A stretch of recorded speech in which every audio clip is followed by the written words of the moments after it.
এদিকে কোনো খাবার নেই, সমস্ত শুকিয়ে গিয়েছে, আমরা না খেয়ে মরছি মা। আমাদের কাছে তো খুব একটা বেশি খাবার নেই, তবে যেটুকু আছে সেটুকু না হয় দিচ্ছি।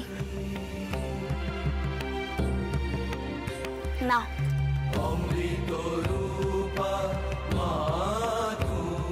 রঘুবীরের এই কেমন ভিজের বলুন দেখি, আমি আর যে সহ্য করতে পারছি না। এই মানুষগুলোর জন্য আমাকে কিছু একখানা করতেই হবে।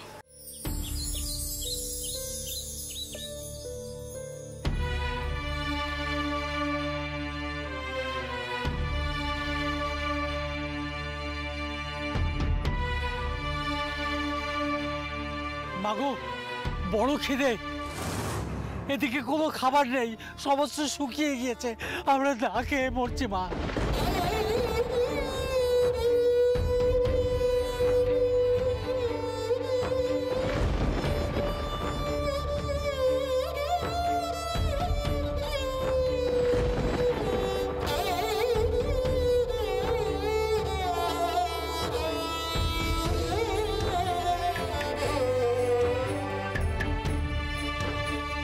রানী, রানী, আমি একটু বেলেঘাটার আড়ত থেকে ঘুরে আসি। কি হলো, কাঁদছো কেন?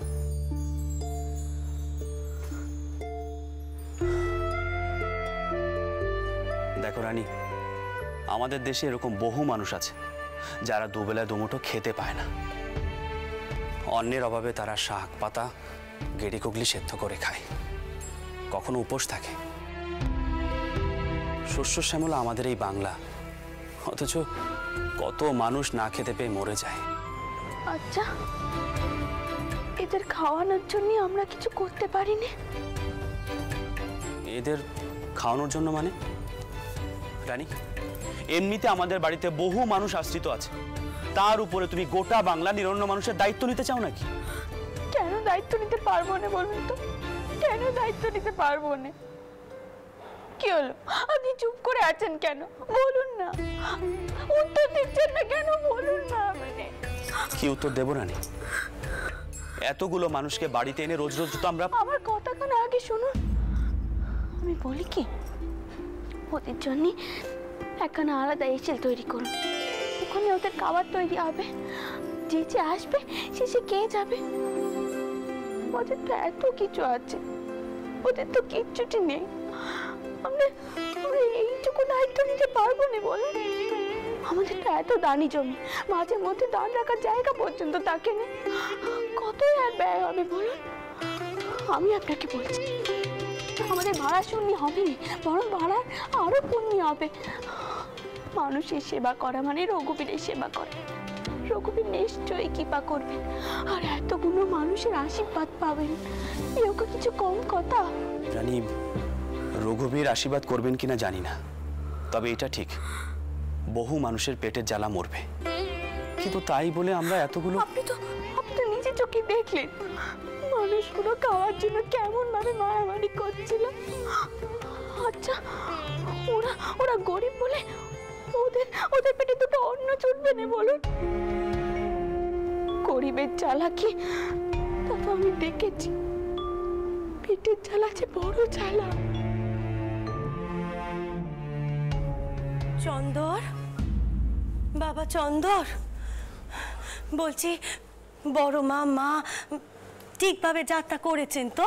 হ্যাঁ মা, সব ঠিক আছে, সঙ্গে গুরুদেব আছেন, লোকজন আছেন, পাইক লেটেল সবাই আছে, তুমি চিন্তা করো না।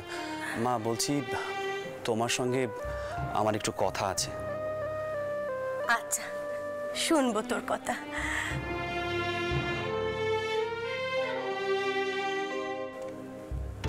কি ছোট বৌমা, কি হয়েছে তোমার? মা অমন করে কাঁদছো কেন? কি হয়েছে? আর বলো না মা, দিদমা ফুল ঠাকুমাকে যাত্রা করিয়ে ফেরার পথে কিছু গরিব মানুষ আমাদের কাছে ভিক্ষা চাইছিল। আমাদের কাছে তখন তেমন কোনো খাবার ছিল না, কিন্তু যেটুকু ছিল সেটুকু রানী ওদেরকে দিয়ে দিল।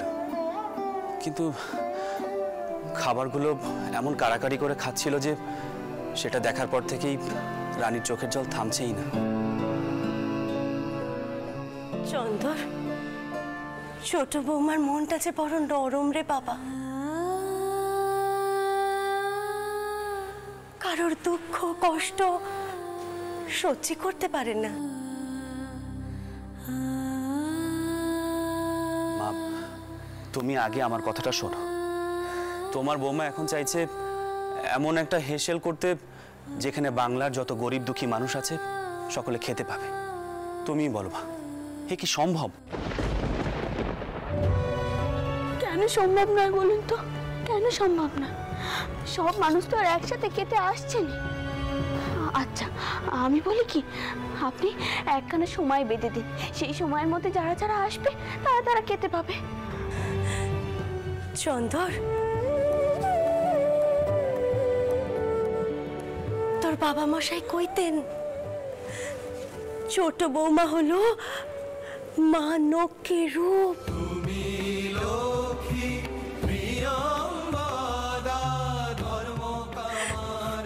ছোট বৌমার বাড়ারে যা কিছু থাকে সবাইকে বিলিয়ে দেয়। তার জন্য আমার ছোট বৌমার বাড়ার কখনো শূন্য হয়নি। ও বাবা শোন না, হ্যাঁ আমি বলি কি, ছোট বৌমার মনের ইচ্ছে যখন, দেখ না বাবা, দেখ না কি করে কি করা যায়। যদি করা যায় মানুষের জন্য, এ তো খুব ভালো কথা।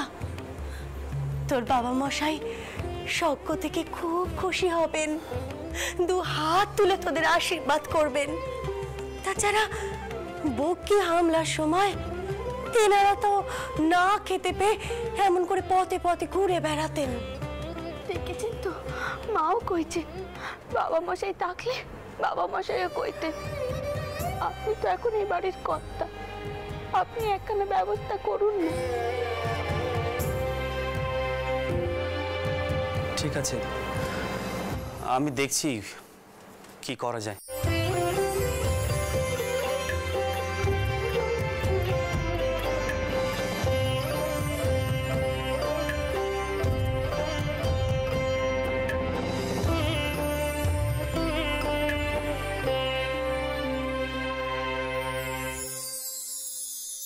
ছোট কর্তা, আমি হিসেব করে দেখলাম প্রাত্যিক খরচ কিন্তু বেড়ে যাবে। এতগুলো মানুষের অন্ন যোগানের জন্য তো কম খরচা হবে না। তাছাড়া ৭-৭ লোক এসে ঢুকবে এই বাড়িতে, তার মধ্যে কে চোর কে ঠকবাজ আর কে ডাকাতের চর সে তো আমরা বুঝতে পারবো না। এই বাড়ির দরজা তো হাট করে খোলা থাকবে। তাই বলছিলাম ছোট কর্তা, যদি বড় কোনো চুরি বা ডাকাতি হয়ে যায় তার দায় কে নেবে বলুন তো? গোমস্তা মশাই, আমি যে কথাটা একবারও ভাবিনি তা নয়, কিন্তু কি করা যায় বলুন তো? আগে ছোট কর্তা, এরকম কাঙালি ভোজন মন্দির চত্বরে বা নাট মন্দিরেই করা ভালো।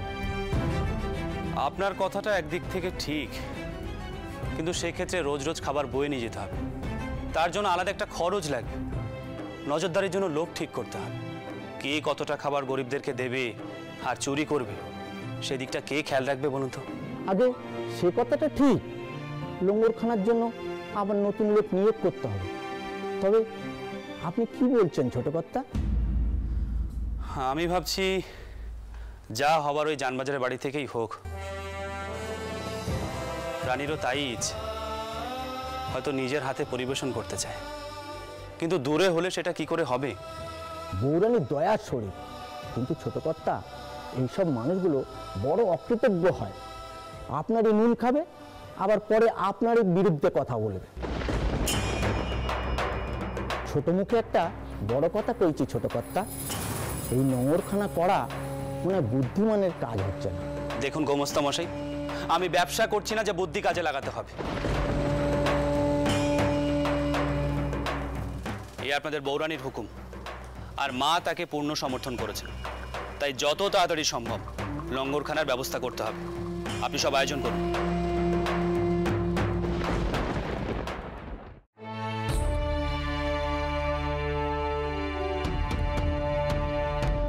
আমি দুঃখিত ব্রাদার, আমার আসতে একটু দেরি হয়ে গেল।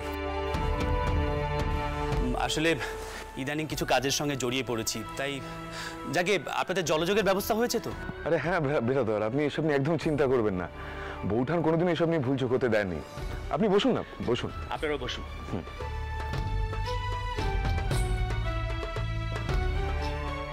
প্রথমেই আপনাকে অভিনন্দন জানাই, আপনি আর বৌঠান মিলে এত বড় একটা মহান কাজ করছেন। তার জন্য এত মানুষের মুখে অন্ন তুলে দেওয়া, সে তো আর যে সে কথা নয়। যাদের সামর্থ্য রয়েছে তারাও এভাবে ভাবে না। সত্যি রাজচন্দ্র, এমন কাণ্ড দেখলে রাজা রামমোহন রায়ও খুশি হতেন। ধন্যবাদ বেরাদার।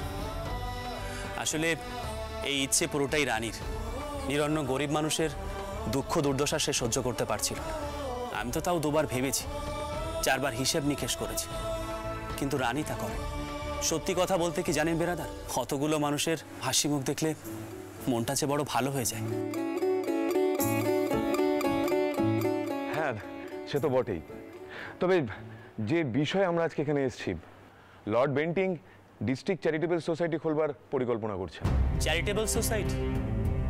তার মানে যে সংস্থা থেকে দান করা হবে? হ্যাঁ বেরাদার রাজচন্দ্র, বড়লাট লর্ড বেন্টিং স্বয়ং এই সংস্থার সাথে থাকবেন এবং ধনীদের মধ্যে কারা থাকবেন তার নির্বাচন চলছে। বেরাদার, আপনি কি সঙ্গে থাকবেন? আগে হলে এই প্রশ্ন করতাম না।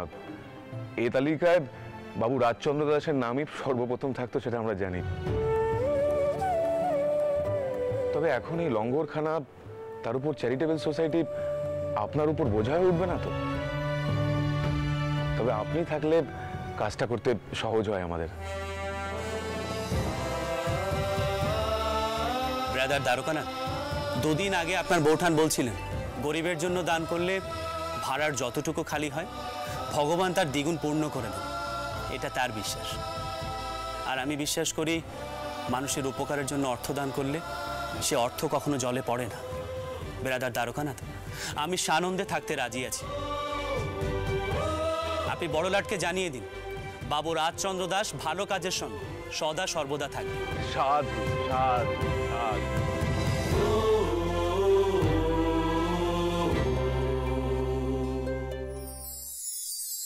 জয় রানীমা জয়! জয় রানীমা জয়! জয় রানীমা জয়! দেখ পদ্ম, দেখ তোর মায়ের কান্ডিখানা একবার দেখ। জয় রানীমা জয়! কিছু মনে করিস না, এই জয়ের ধ্বনি শোনার জন্যই কিন্তু এত কিছুর আয়োজন করা। সব বুঝছি। জয় রানীমা জয়! জয় রানীমা জয়! কিছু মনে করিস না, কি করে যে নাম কিনতে হয় তোর মায়ের কাছ থেকে শেখা উচিত বাবু। চারিদিকে মেয়ে মানুষটা সব পিষে পিষে মরছে, আর তোর মায়ের কপালখানা দেখ, চতুর্দিকে ওনার নামে জয়ের ধ্বনি হচ্ছে। জয় রানীমা জয়! জয় রানীমা জয়! গরিবের জন্য নাকি ওনার পেরান কাঁদে। আসলে ওই হাভাতে ঘর থেকে তো এ ছিল। তো বাপ যে কি দেখেছিল ওই মেয়ের মধ্যে কে জানে। এ বাড়িতে এনে একেবারে রাজরানী করে দিল। জয় রানীমা জয়! জয় রানীমা জয়! জয় রানীমা জয়! মনে করিস নে পদ্ম, এখানেই কিন্তু শেষ নয়। এখন তোর মায়ের যেটা ইচ্ছে হয় এ বাড়িতে সেটাই হয়। খালি খালি আর কত দেখবো। জয় রানীমা জয়! আর কি, আমার বাবা ঠাকুরদার যা ধন দৌলত ছিল সব তো এইভাবেই ধ্বংস করেছে। আর আমার বাবা কি ধারার মানুষ সে তো আমি সত্যি বুঝতে পারি। আমার মায়ের মুখের কথা খসলেই বাবা তো সঙ্গে সঙ্গে করে দেয়। আমাদের যে একটা ভবিষ্যৎ আছে সেটা কি বুঝবে বলো দেখি? আমাদের হেসেলে যা কিছু ভালো মন্দ ছিল সব চলে গেল এই কাঙালিতে হেসেলে। আর আমাদের হেসেলটা আস্তে আস্তে যেন কাঙালিতে হেসেলে উঠছে। জয় রানীমা জয়! জয় রানীমা জয়! জয় রানীমা জয়! ওরে কাল পর্যন্ত মার বাড়িতে 48 পদ রান্না হতো, আর তোর মায়ের হুকুমে সেটা এসে থেকেছে 20 পদে।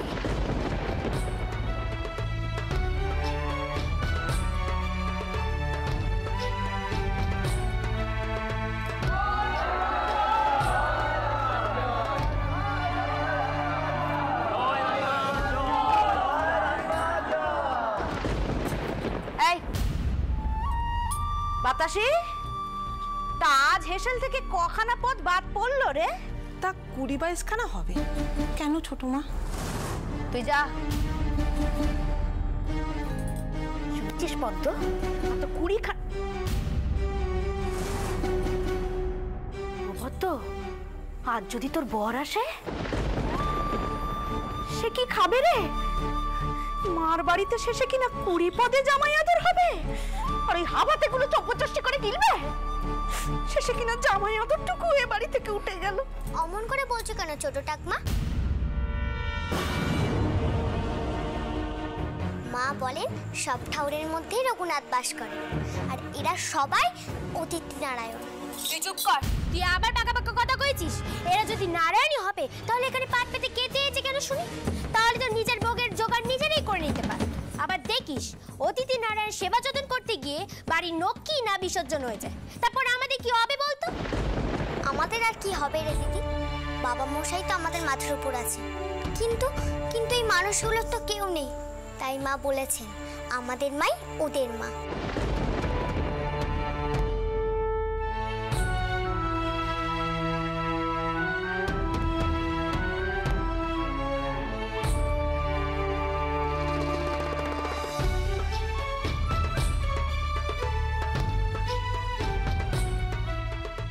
কিছু মনে করিস না রে পদ্ম, তোর এই বোনের মাথাখানাও না তোর মা একেবারে চিবিয়ে চিবিয়ে খেয়েছে, একেবারে কুমারী মায়ের ধারা পেয়েছে।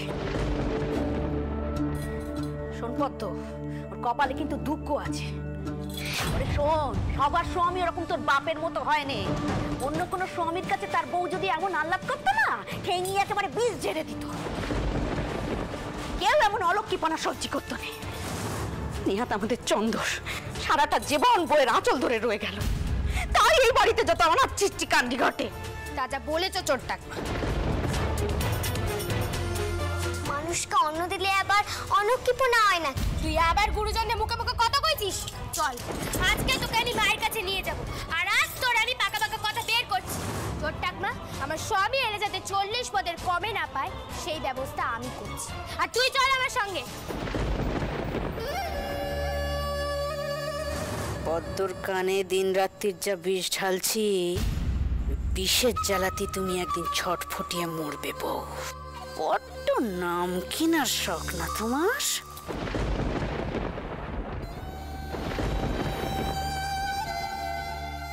দেখ দেখ অভয় দেখ, হাবাতে গুলোকে নিয়ে কেমন মোচ্ছপ করা হচ্ছে দেখ।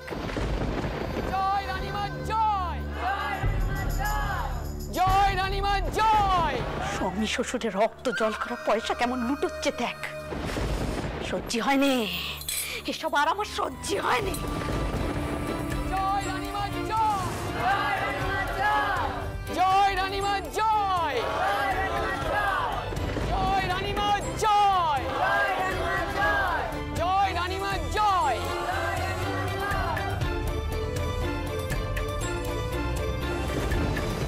রাজচন্দ্র দাস, এইবার তোমার কি হাল করি দেখো। সেদিন তুমি খুব চাপ দিয়ে লোভ দেখিয়ে আমাকে দিয়ে ব্রাহ্মণদের সাধ্য সাধনা করিয়ে আবার তাদের ফিরিয়ে এনেছ। বিনিময় অবশ্য আমারও লাভ হয়েছে, তবে এবার আর তোমায় ছাড়ছি না। বাচস্পতি মশায়ের অভিশাপ কেমন অব্যর্থ হয় তা দেখছি।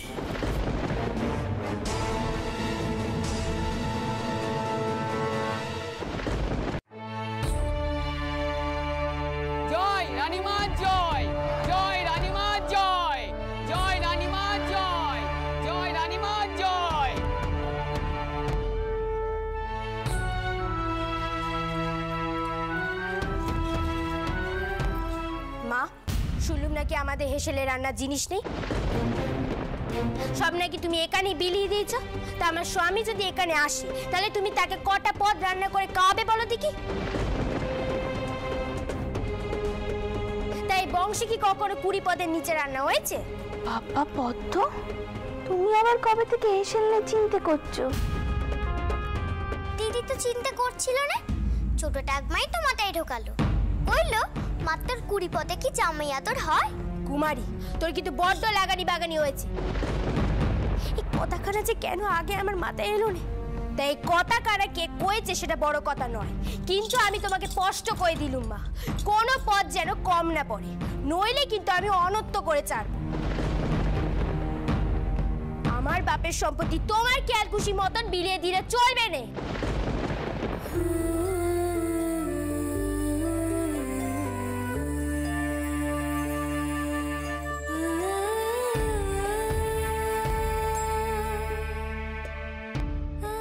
রঘুবীর আমার নিজের সন্তান নয়, ও এমন তারা করলো।